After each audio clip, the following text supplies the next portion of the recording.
I still remember the moment it all started to spiral, the moment a single text shattered the fragile balance of my life. My phone buzzed, and I didn't even glance at the screen.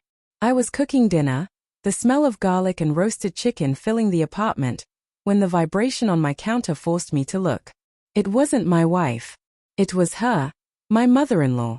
"I can't stop thinking about you." I froze. My hands hovered over the knife, my heart pounding in a rhythm I couldn't control. My mind screamed at me to delete it, to tell myself it was some mistake, but part of me, the part that I hated, felt a sick, forbidden thrill.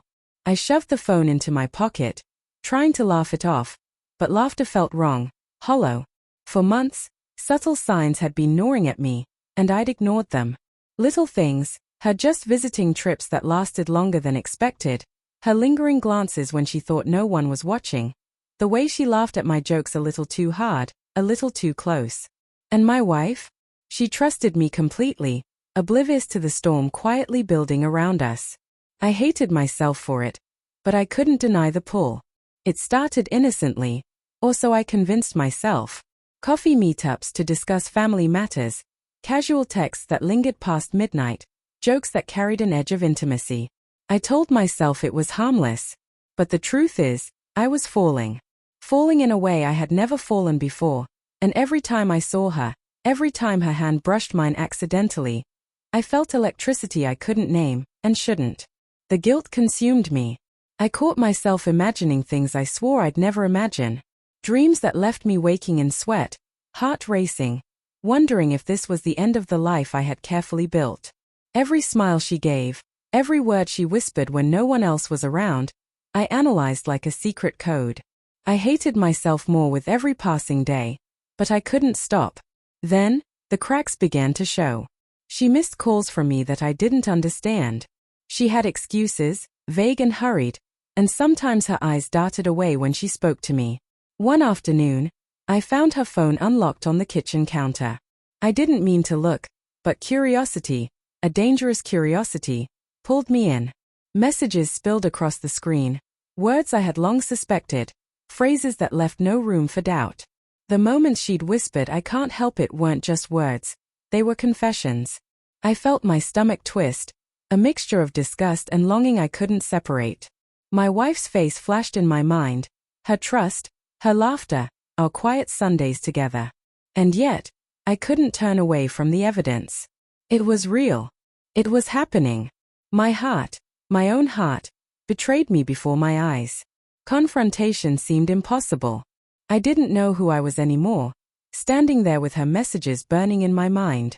Part of me wanted to scream, to demand answers.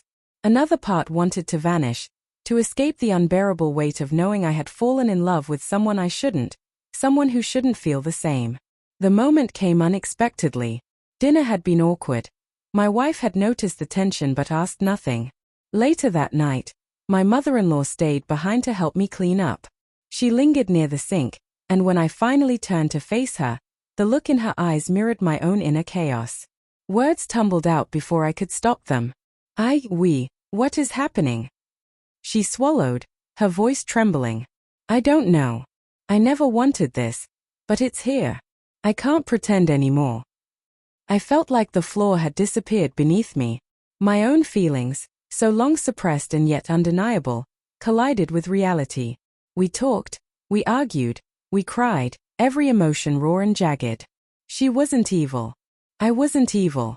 We were human, trapped in a mess of desire, guilt, and betrayal. I made a decision that night I will never forget. I told her, softly, firmly, painfully, it has to end. For my marriage, for my wife, for the life I promised to protect. We parted with a silence that screamed louder than words, our eyes locking once, one last time, and acknowledging a love that could never exist. The fallout was slow, torturous. I returned to my wife, my heart heavy, my mind haunted by memories that now stung. Every family dinner, every casual laugh, every glance at my mother-in-law reminded me of what I almost destroyed. I questioned myself, my choices, and my capacity for desire. And yet, through the pain, I began to reclaim pieces of myself, my conscience, my respect, the fragile trust one had to rebuild with my wife. Years later, the memories still sting, but they no longer control me. I've learned that love, in any form, can be dangerous when it crosses lines it should never cross. I've learned that desire isn't justification, and that strength sometimes means letting go, even when every part of you aches to hold on. I don't know if I'll ever forgive myself fully, but I've learned to live with the scars, to recognize the difference between temptation and commitment, and to cherish the life I almost destroyed, now rebuilt with honesty, pain, and quiet resilience. Because love isn't always about what you feel, it's about what you do, even when your heart is screaming for something it should never have wanted.